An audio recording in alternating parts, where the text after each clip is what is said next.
was this one for? Oh, God. You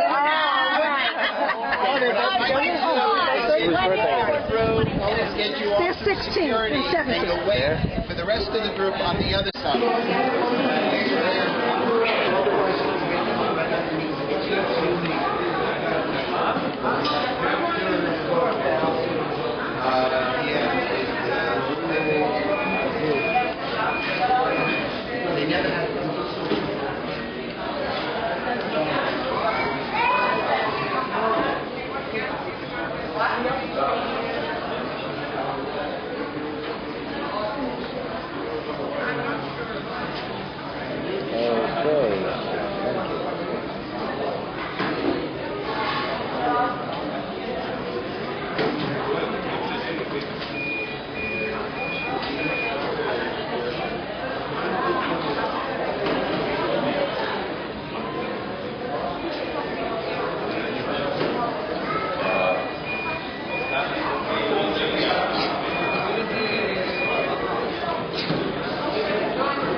Smile.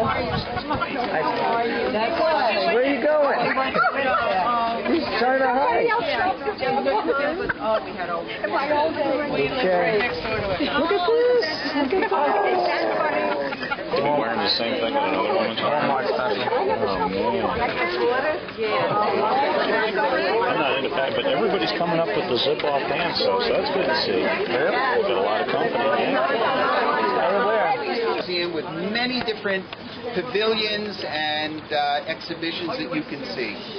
Just to get your bearings straight, this is the main drag that runs right up to the main entrance of the museum, which is if you go up those stairs, you'll see the entrance, and then you can start in from above and go and decide on which track you're going to take.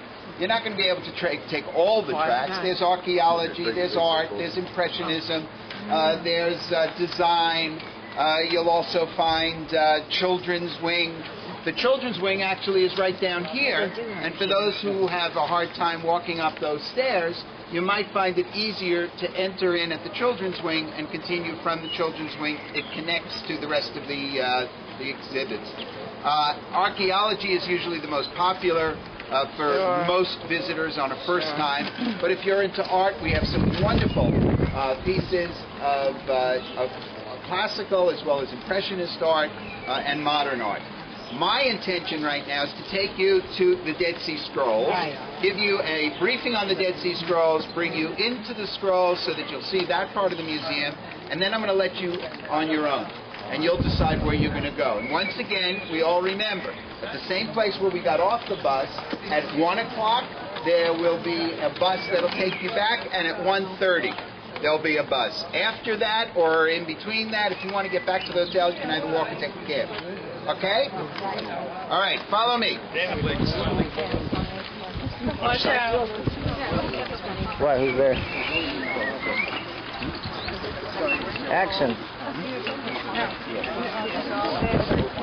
There are probably not enough seats for everybody. However, if you find you can even sit back to back, it might be comfortable. And The old people. There's a room. we're only going to be here for a few minutes, so it's not going to be a long time. It's a little bit difficult to guide inside the museum itself. The acoustics is very, very difficult. There's a lot of echoing in there. So it's best that we use this as a staging area so that everyone at least is on the same page with regard to what it is that you're about to see. To discuss the Dead Sea Scrolls on one foot, so to speak, is very, very incomplete, because there is so much that has been written about the Dead Sea Scrolls. Some of it has been published of the material that has been found in the archaeological excavations of the discovery of the Dead Sea Scrolls, and probably a lot more has been written about why it is that much of the Dead Sea Scrolls information has never been published. There's as much excitement and controversy around the Dead Sea Scrolls as there is in the Dead Sea Scrolls. The controversy around is, for some of you who are already aware, is that over 57 years of Dead Sea Scrolls discovery, and yet very few official documents have been published about the scrolls, and only more recently have we seen a great deal being published. The reason for all of that may get lost a bit in politics, but just for your information, the Dead Sea Scrolls were mostly excavated by a group known as the International Committee. The International Committee was organized in 1947 when it was discovered that there were Dead Sea Scrolls around the Dead Sea. The International Committee consisted mostly of clergy from the Catholic Church, most of them also not only archaeologists but priests as well, and they for the most part, what they did was they came to the Dead Sea area, to the area of Qumran.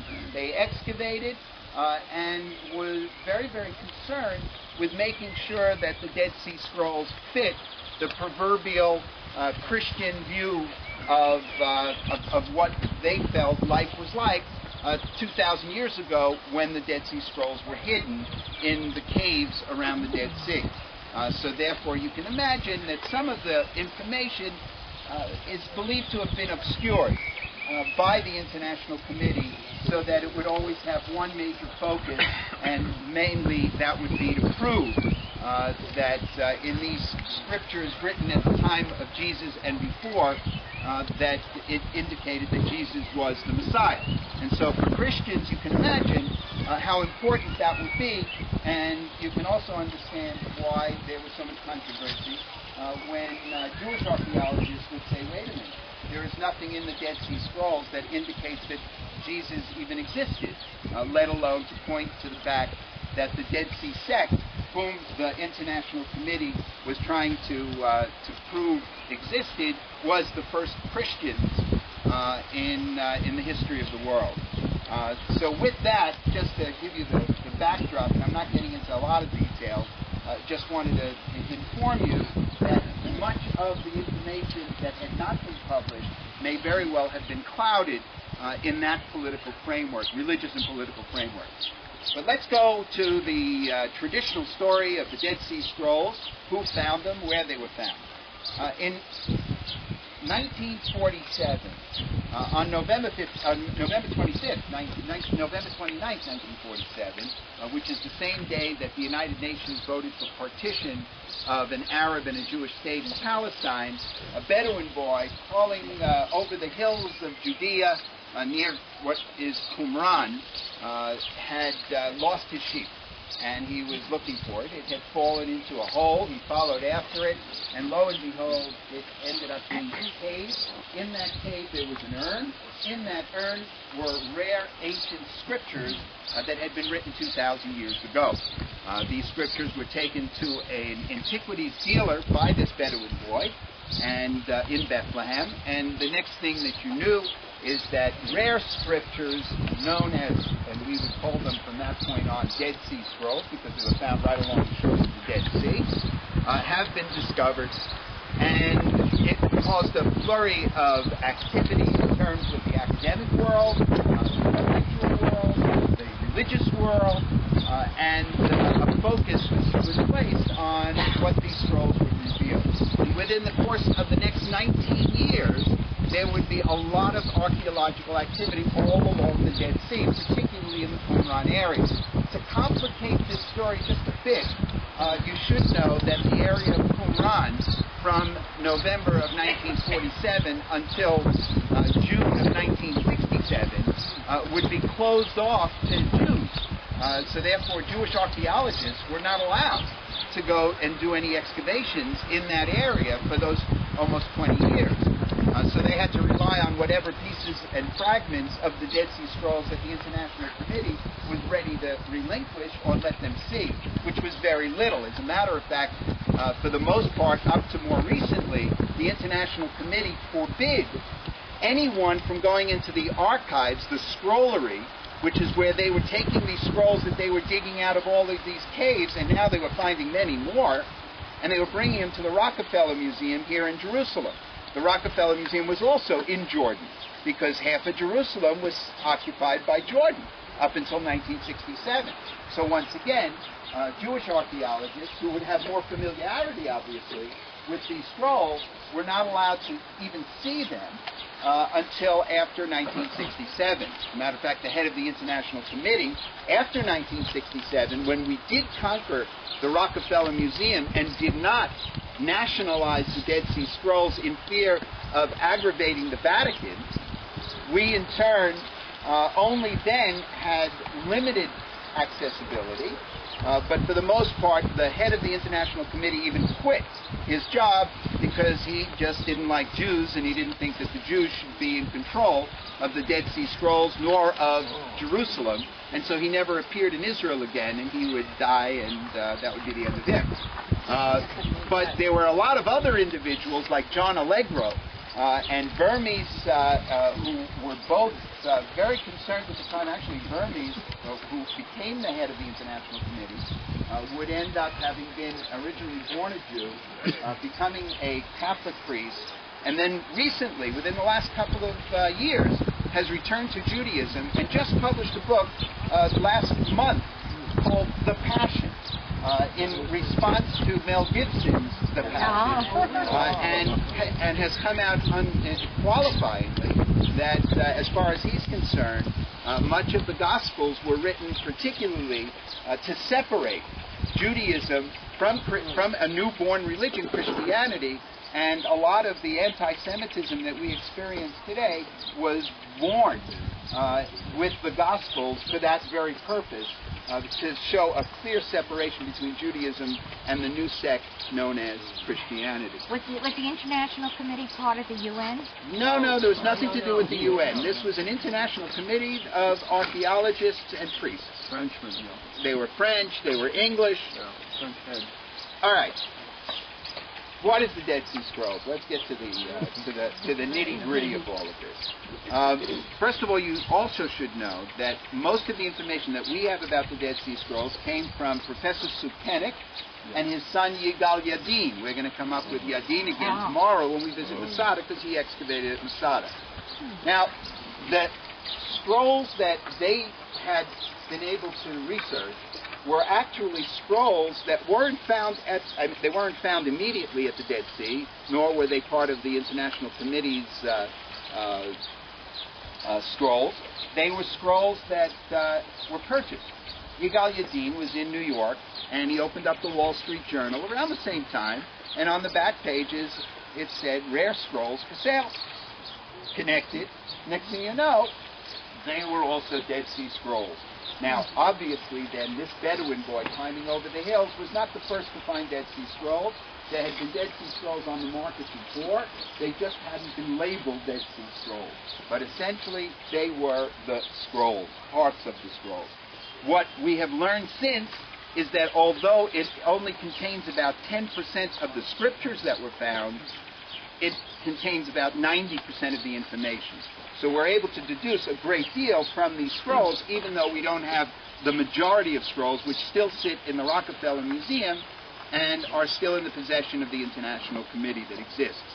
However, there has been much more that's been published ever since 1980s, when a couple of students of HUC out in California had found their way to, by hook and by crook, got into the Huntington Library, where a photocopy of the found Dead Sea Scrolls were being kept under lock and key, and they, like I said, hook and crook, they cheated their way in and got a copy.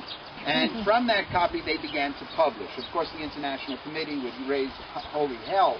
How can you think that you're experts? We've been spending 50 years on this stuff, and you're just studying it over the last couple of months, and now already you have the, the unofficial published copies. But our archaeologists and many historians have given a great deal of credibility to the work of these two students at HUC.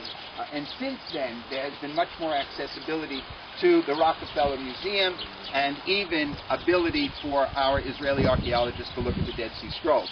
If they're looking at all the Dead Sea Scrolls that were discovered, we're not 100% sure, obviously. Maybe there were scrolls that were siphoned off the top and that we'll never see. Maybe they never existed. Whatever, as of today, most of the scrolls are accessible to all archaeologists world over.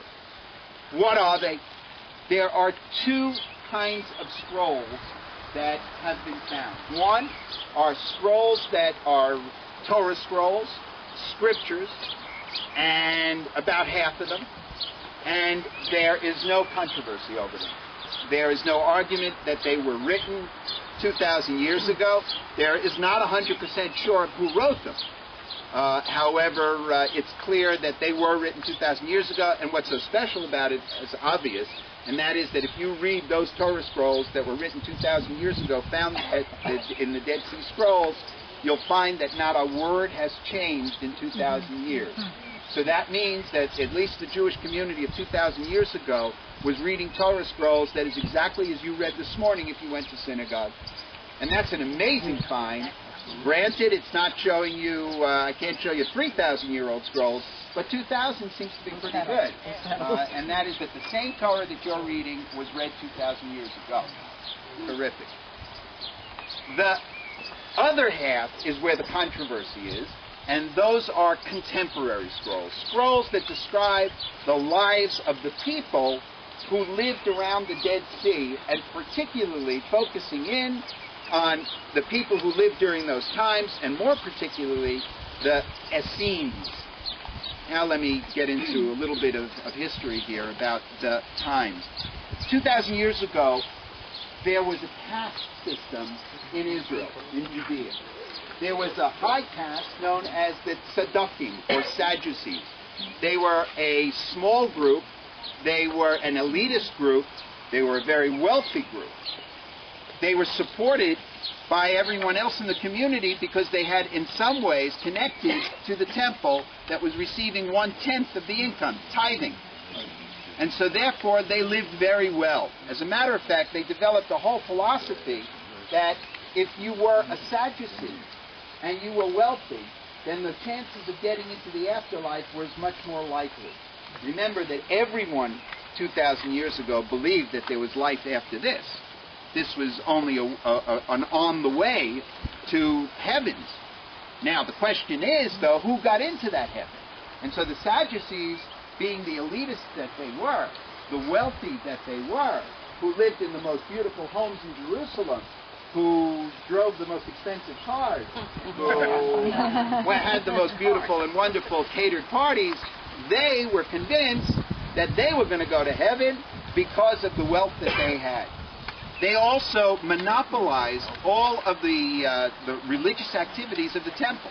Amongst them, you would find the priests of the temple. You would also find them in a very corrupt way having nookie to the Romans, who were, in that time, overall in charge because they didn't want to rock their lovely, comfortable boat that they lived in. They were very religious. Not only were they religious, they were rigidly religious to compare to the rest of the sects that lived during that time. They were, if I were going to describe their religiosity, I would say that if you took the ultra-religious today and you gave them all the money and all the political power, then you would have the Sadducees of 2,000 years ago. So they were an elitist group, and they existed within Jerusalem. They ran things in Jerusalem. The second and larger group were known as the Parushim, or the Pharisees. That's where most of the Jews fit in. They were Pharisees. They were less rigid in terms of their religiosity. They were much more flexible. You would find that in terms of their belief in afterlife, they believed in afterlife, but the way to get there was more similar to the way we look at our Judaism today, and that is by good deeds. The more good deeds you did, the more chances you had to get into the afterlife. They scorned the wealthy because they said, how could you get rich off of our lives? And how could you think of yourself as being, privileged when most of us are under the whip of the Romans today? This was 2,000 years ago while the Romans were in occupation here. Yet they knew that they had to be subservient to the Sadducees, and although they didn't really appreciate them that much, this was the nature of the laws, and this is the way things work, and so they continued their lives. By the way, you should know that the Pharisees were the ones who instigated that great revolt that would break out in 66, and mainly because they had had it up to here with the Romans. They not only fought against the Romans, though, in the Great Revolt, but they also went to war against the Sadducees.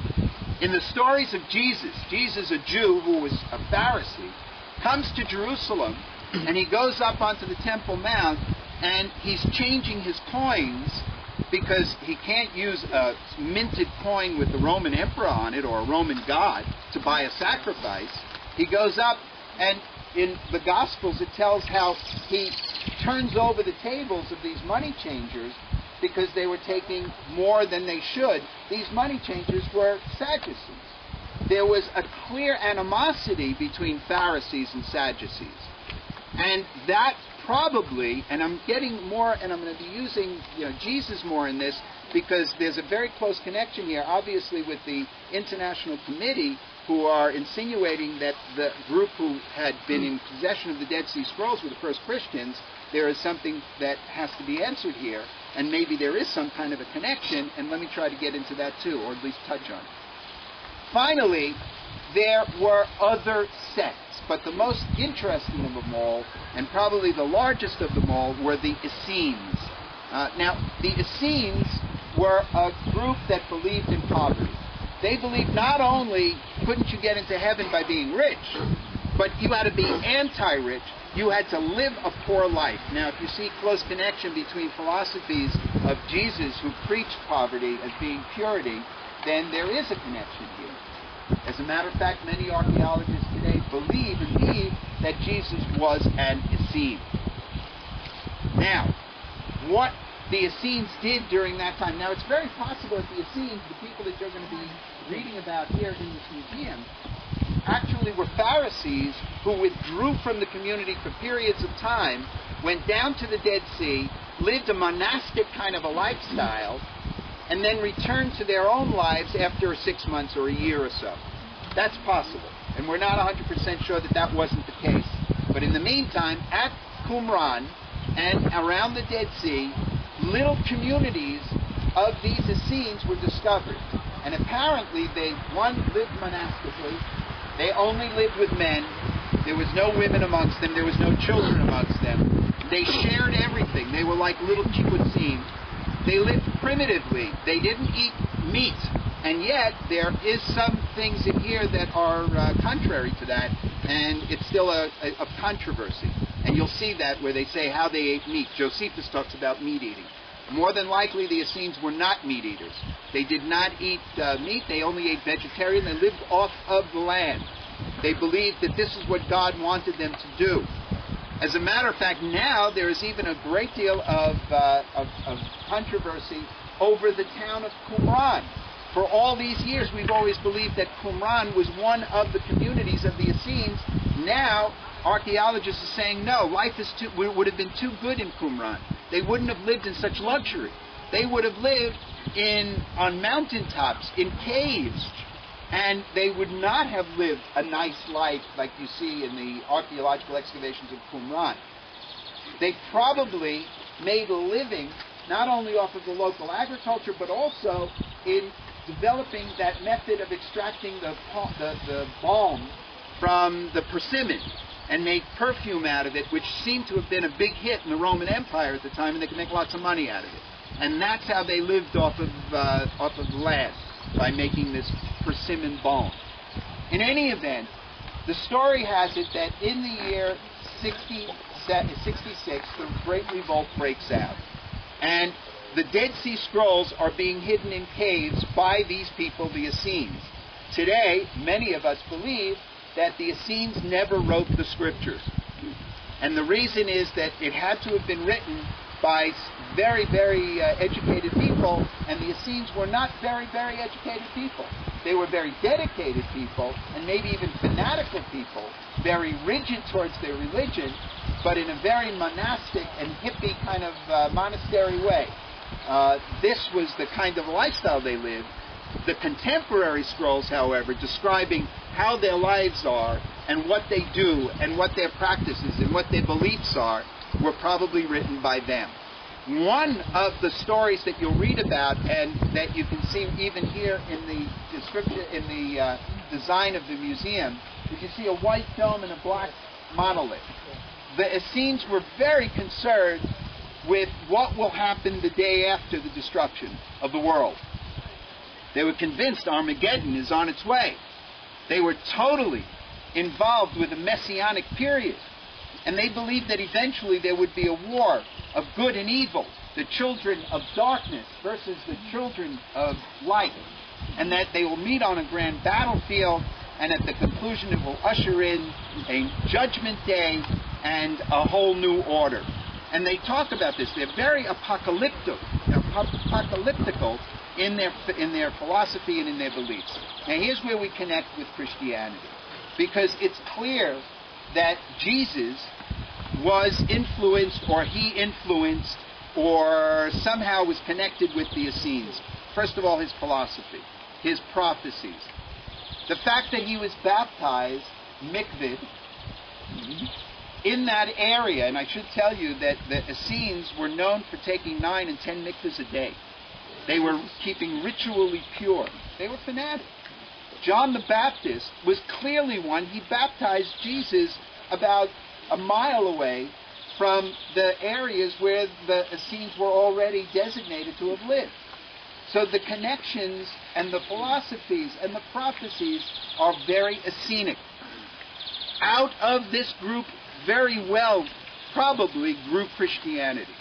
How it grew, we're not 100% sure, but each little piece of contemporary scrolls that we've been able to decipher is leading us a step closer towards understanding that relationship, that link between Christianity and Judaism.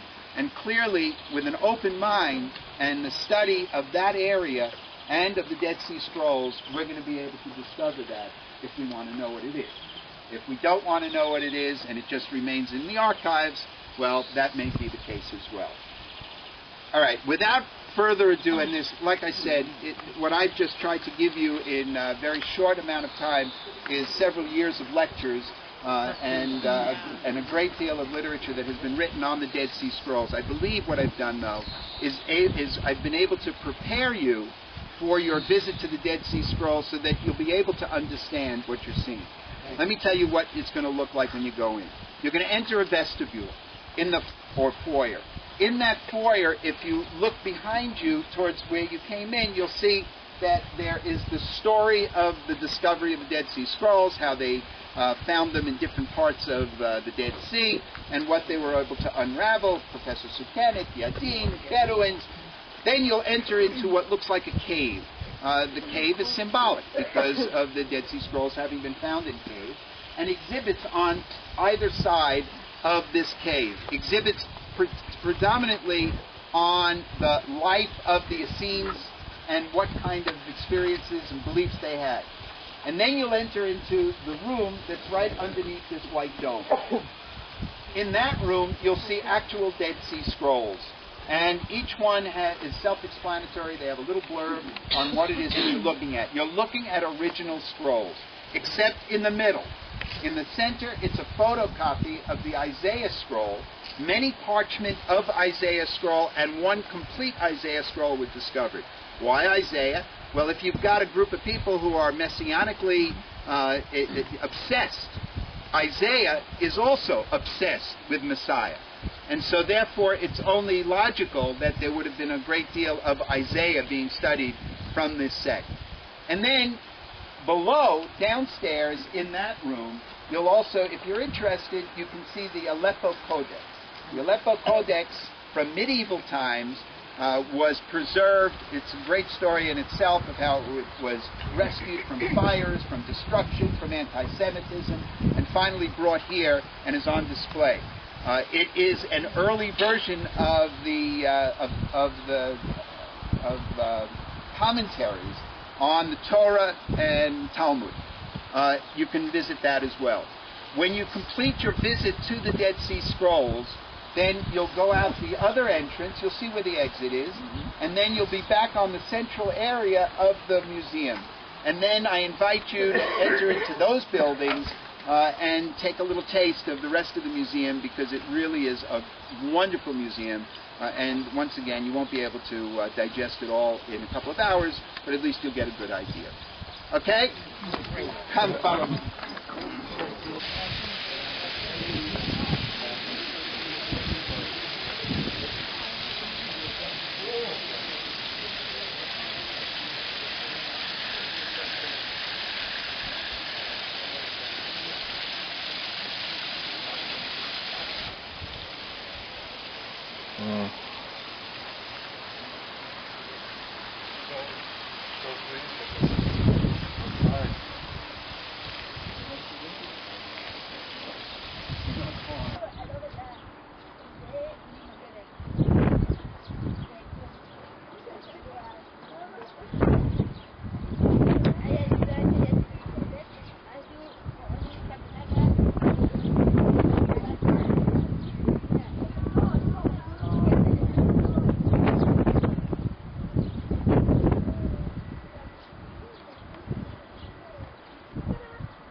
Jesus preached through the Galilees where Jesus grew up.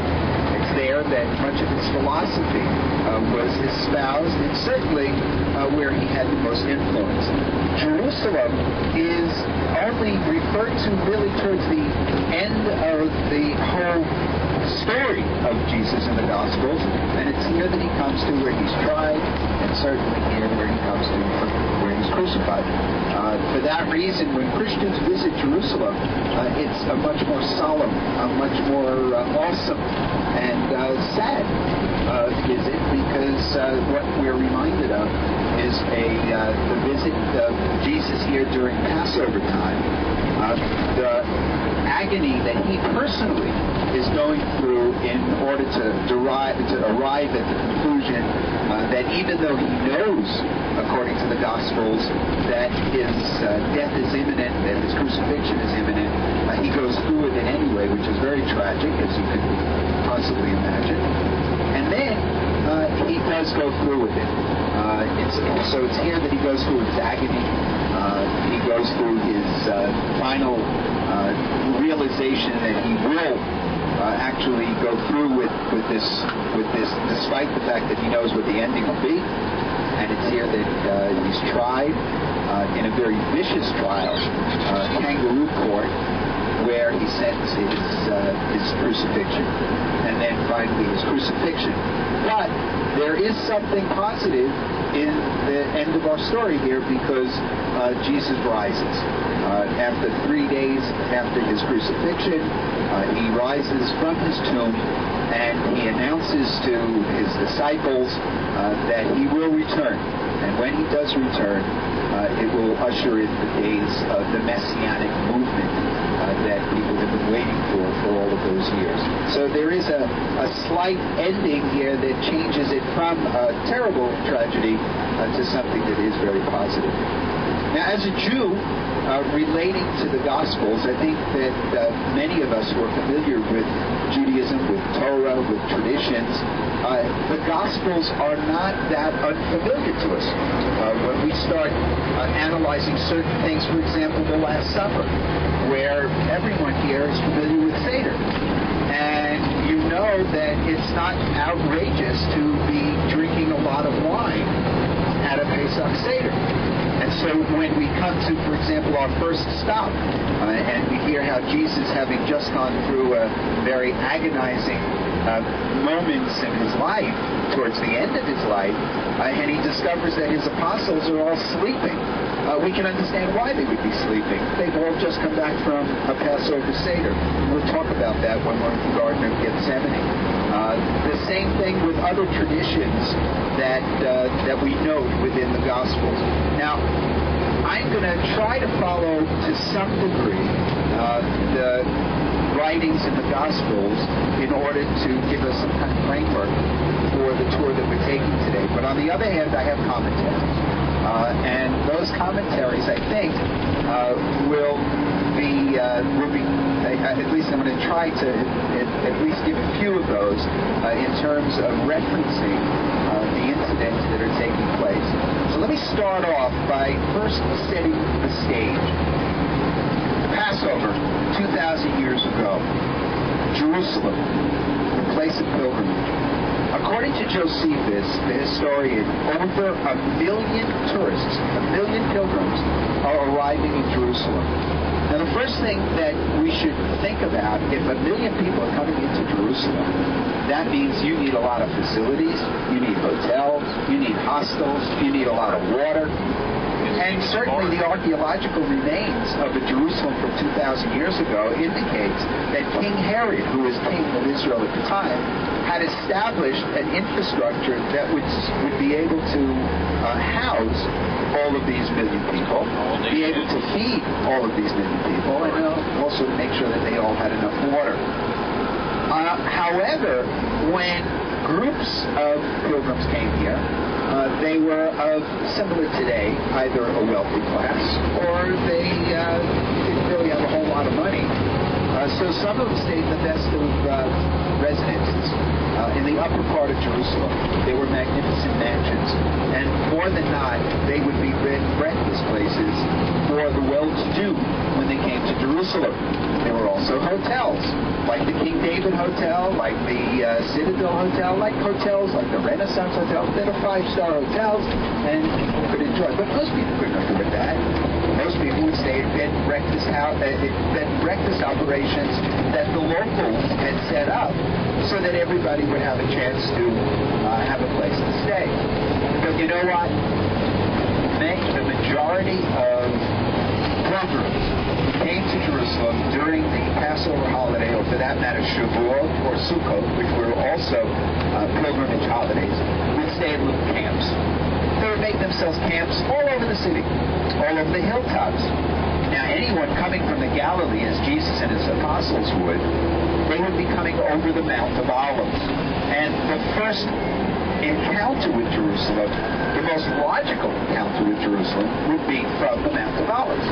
They would come over from the desert side, from the eastern side, climb up. There are ancient routes, even to this very day, that I could show you if we were on the other side, that would have been what we call Roman roads from the times of the Romans and before, that they would have followed to get up onto the very crest of the Mount of Olives, and then they would have made a camp So where we're going right now, to the Garden of Gethsemane, it's located on the Mount of Olives. And from a physical point of view, it makes a lot of sense that Jesus and his apostles, not having much of the local currency at that time, because they were very poor. Most of them were fishermen or farmers. They came into Jerusalem and they made themselves camp. Just like literally hundreds of other little groups coming from all different parts, particularly in that area from the Galilee, would have made themselves little camps on the Mount of Olives.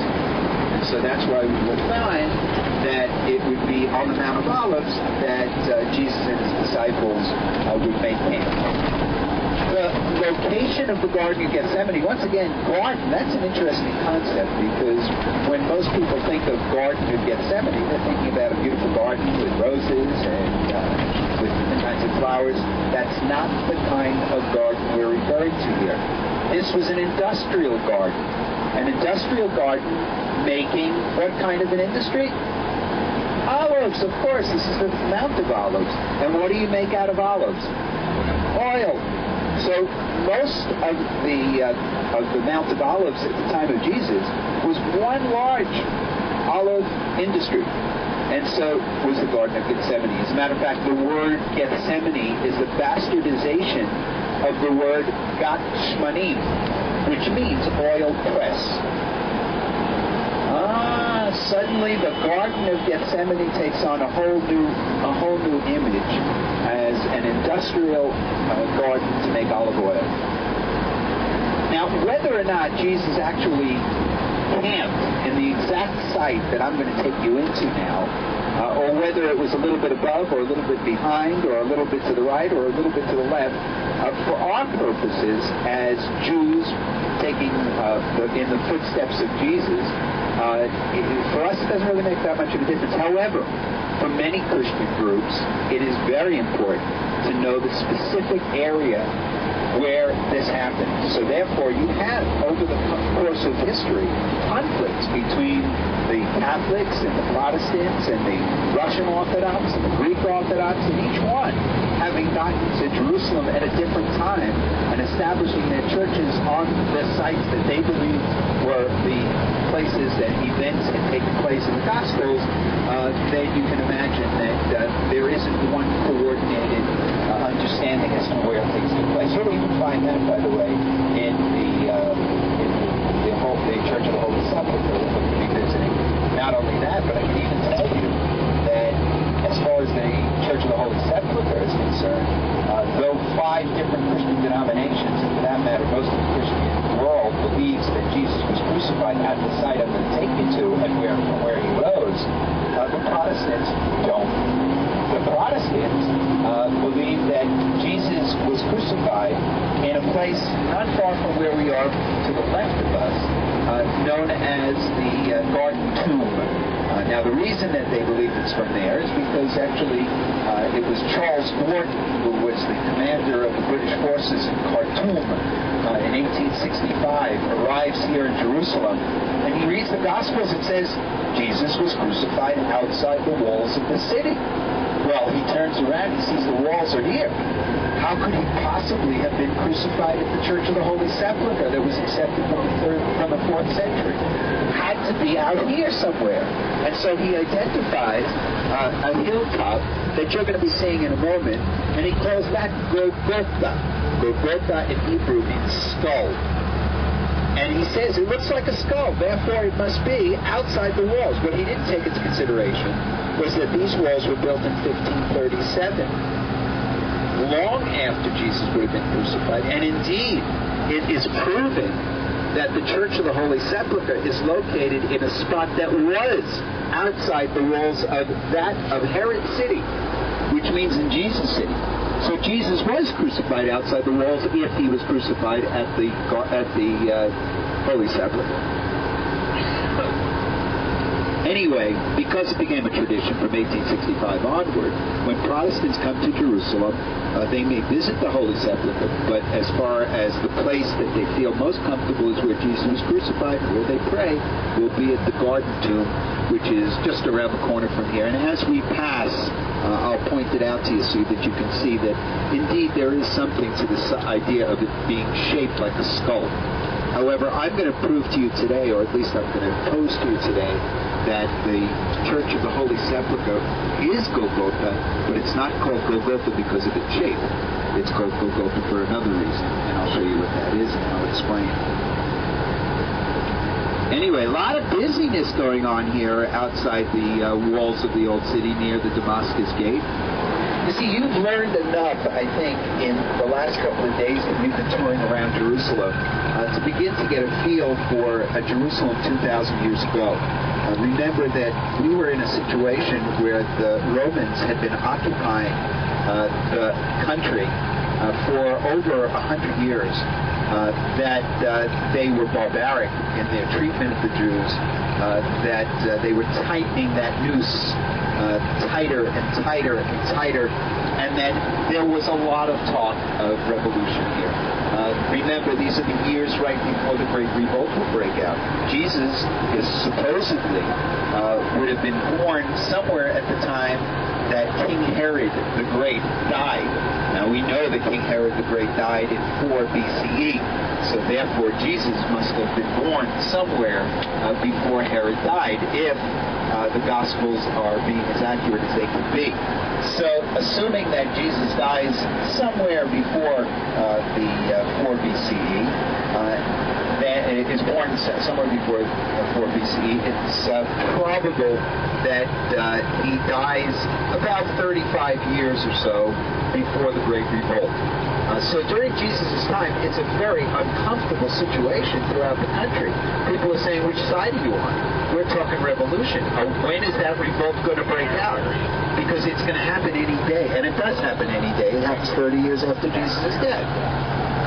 So these are times that are very unstable. There are many factions. Today we learned when we were at the Dead Sea Scrolls, we talked about how there were different sects and how there were different factions who had different approaches to their predicament. This was an age that everyone was looking for the Messiah. How much more do we have to suffer under the Romans until the Messiah will come and relieve us? And so any moment is expected that Messiah will arrive. And there were indeed other Messiahs during the time of Jesus. There were other people that were depicted as possible messianic individuals. So that's another thing. If people are ready for a Messiah, they're looking for people to fit the mode of Messiah. Jesus was born Jewish. He was probably born in Nazareth. I know that in the Gospel it says he was born in Bethlehem. Now, why would he have been called Jesus of Bethlehem, and why was he called Jesus of Nazareth? Because he was born in Nazareth. Why did they have him born in Bethlehem in the Gospels? Because David came from Bethlehem. What kind of a Messiah is Jesus supposed to be? Not a Messiah to anybody but to the Jews. It was a Jewish concept in a pagan world, a Messiah. So if the Messiah is to come from the house of David, and David's house came from Bethlehem, it's necessary to connect him to Bethlehem. So he's connected to Bethlehem according to the Gospels because of a census that was being run in the country at the time. And for some reason, whoever wrote the Gospel was trying to convince us that if there was a census in the country, one had to go back to the place where they originally came from to sign in on that census. There is no historical evidence that that could be true. By the way, to the left of us, look beyond these buildings, and you will see, as soon as we see a break in the streets, that Golgotha, identified by Charles Gordon in 1865, and what is referred to as the Garden Tomb. So, anyway, assuming that Jesus came from Nazareth, and whether or not he was born in Bethlehem or born in Nazareth, he was a Galilean. He spoke in a Galilean accent. You know, in those days, there was a different accent in Judaism from those who were learned in Jerusalem, who were educated and elite, to those who spoke up in the Galilee like, farmers. And because of that, Jesus knew how to speak the language of the Galilee, yet, as far as his education was concerned, the Gospels identifies that he actually studied here in Jerusalem. That was very unusual. most Galileans did not come to Jerusalem for an education. They couldn't cut the mustard. However, Jesus did. There you go. That's the Golgotha of Charles Gordon, identified in 1865, and it's the site of the Garden Tomb.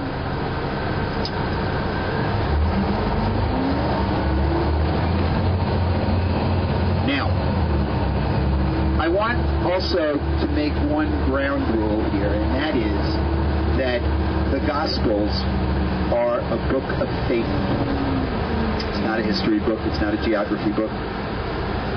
It is a book of faith. You can't possibly expect to try to walk in the footsteps of a book written for faith. So therefore, some things don't make sense, how they get from one place to another. The distances sometimes that are quoted, or the dates, or the dating. It's not important whether or not a specific incident occurred under a leader who died 100 years ago. Because that's not what's important. What's important is the message in a book of faith. So what I'm trying to do today is to try to bring together faith and history and to try to give you an understanding of this guy named Jesus. So Jesus was born a Jew in Nazareth. Jesus did grow up as a Jew in Nazareth. Jesus preached to the Jews throughout the Galilee and probably here in Jerusalem as well. And Jesus died as a Jew. And I think that has to be crystal clear to everyone. There was no conversion that took place here. Jesus didn't become Christian. There was no such thing as Christianity. His message was a strong message that existed at the time, and it was one of many messages that were being delivered to the Jewish people. And from the messages that we get out of the Gospels, it was a message of unification, telling the Jews, you've got to return to your roots. You've forgotten who you are. The Jewish community was so factionalized. Even in the explanation that I gave this morning of the Dead Sea Scrolls, you could see that there was anxiety and tension in the Jewish community. And indeed, during the Great Revolt, you should know that when the war broke out, they weren't always fighting against Romans for 4 years. They were sometimes fighting against each other. All right, great parking space that Akiva just found. Now, we're going to be crossing over the street, and I would like everybody to watch each other, make sure nobody gets hit, and we're going to go into the garden against them. Okay.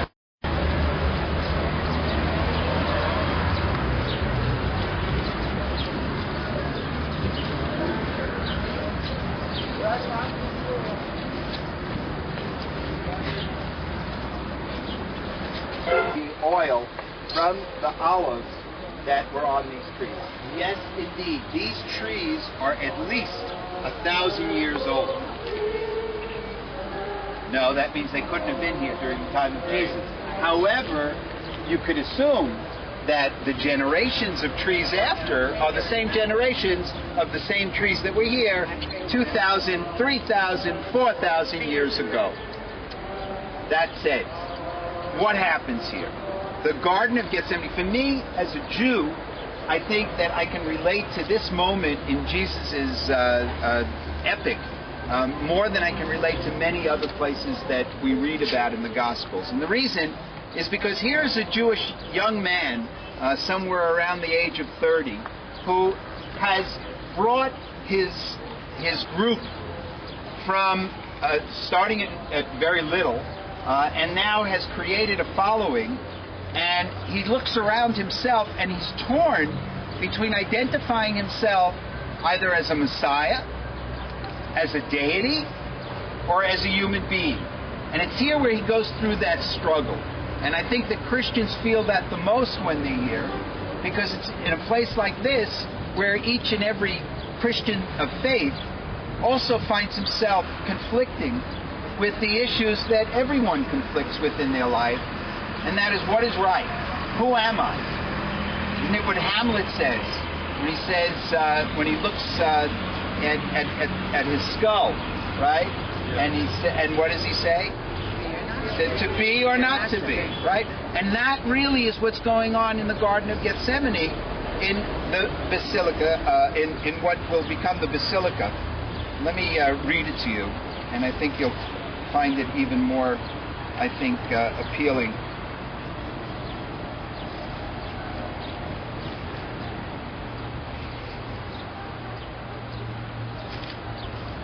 Okay.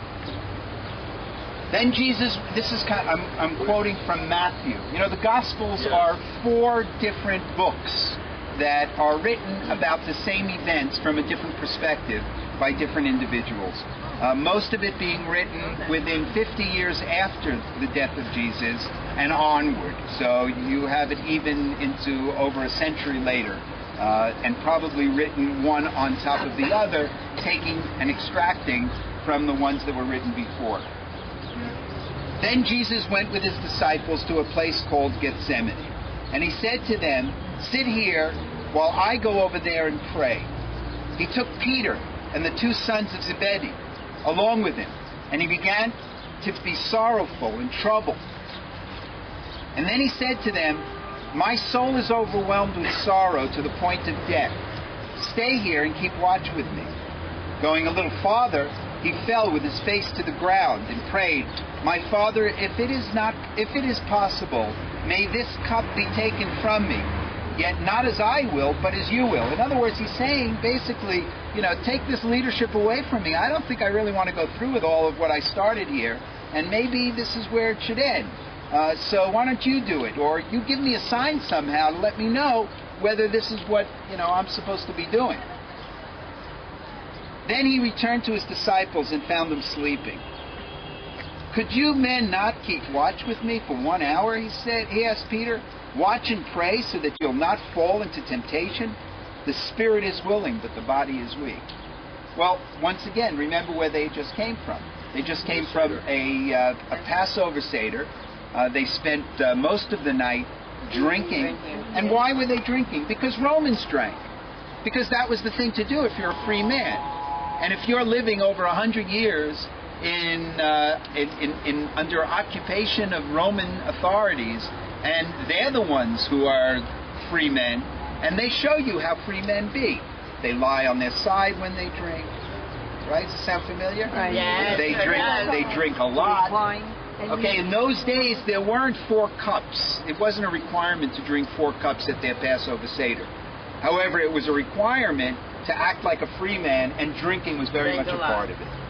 He went away a second time and prayed, "My Father, it is not possible for this cup to be taken away unless I drink it. May your will be done." Okay, he's come to the realization, this is it. I've confronted my human side. I've confronted the issues that face every man, and I've overcome it. I've come to the conclusion that I will do this. I'll do this because it'll mean something to my people, and when they see it happen, they'll unite. When he came back, he again found them sleeping because their eyes were heavy. So he left them and he went away once more and prayed the 3rd time, saying the same thing. Then he returned to the disciples and he said to them, "Are you still sleeping and resting? Look, the hour is near, and the Son of Man is betrayed into the hands of sinners. Rise, let us go. Here comes my betrayer." It's almost as if you're watching a play, and that the script is already written. And in a lot of ways, I think that was what the intention of the writer in terms of portraying this moment in Jesus' life. Matthew is seeing a betrayer here. He's seeing all of the events take place that will eventually lead Jesus to what's about to happen, which will be trial and crucifixion. Which chapter of Matthew? This is Matthew 26 that I just read. Thank you. From 26 right up till 46. Okay? Now, what I would like to do is we're going to be going around here, and I'd like to take you into the Church of the Basilica, and you'll get a sight of what it looks like inside. Let me just remind everybody, take off your hats when you go inside. Something about the church. The church was designed by Barlucci. Barlucci in the 1920s was well known for designing churches all over Italy, as well as here in the Holy Land. There is the church that I pointed out while we were up in the Galilee, up on the Mount of Beatitudes. There's another church that you'll see on the Via Dolorosa at the Church of the Flagellation, and you'll also see this one. Magnificent church designed in the 1920s, 1930s, typical of the Art Deco period within church building, and he really set the standards. What is it called again? The